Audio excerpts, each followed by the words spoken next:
Hello साथीहरू, म चाहिँ आइसकेको छु अर्को मिनी ब्लग लिएर। आज चाहिँ चिनी हाँसको मासुको रेसिपी हो बनाउँदैछु म आज। अब चाहिँ म खानाको लागि मसला रेडी गर्दैछु। खानाको लागि के भन्नु, रातिको डिनरमा बनाएको आज चिनी हाँसको मासु। प्याज फ्राई भइसक्यो, मसलाहरू नि हालेँ। आज चाहिँ मलाई दिदीले भन्नुभयो कि फुपूले मासु काट्छु, मासु लिने भनेर भन्नुभयो। अनि मैले चाहिँ भने हुन्छ, म त खान्छु, घरमा कसैले खान्न। काकाले र मैले बाजेले चाहिँ खान्छु, अरू कसैले खान्न घरमा। मेरो सासूबाट लिएर मेरो छोरीसम्म कसैले खान्न मासु, त हामी मात्रै हो खाने गाइस। काका बाजे म।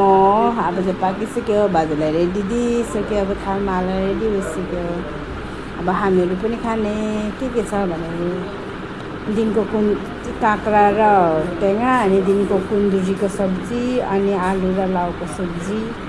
त्यहाँबाट बेटीलाई चाहिँ अन्डा दिएको, अनि त्यहाँ खर्सानीको अचार, भात। मेरो हस्बेन्डलाई चाहिँ त्यो मासुमा हालेको भात आलु खाने अरे, त्यही खिलाएको। अनि मासुमा हालेको आलु भात, अनि दिनको सब्जी खाने अरे मेरो बुढाले चाहिँ। अनि म चाहिँ मासु। गाइस अब खानु पनि रेडी, खानु थालेँ। म खाएँ, अब त्यहाँबाट नन्दलाई पनि खिलाइदिन्छु। नन्दले पनि मलाई भाउजू खिलाइदिनु अरे त। छोरीले आफै खान्छ, नन्दलाई चाहिँ मै खिलाइदिनु पर्छ नि गाइस। ल अब यति नै आजको video guys. By by, good night, keep watching.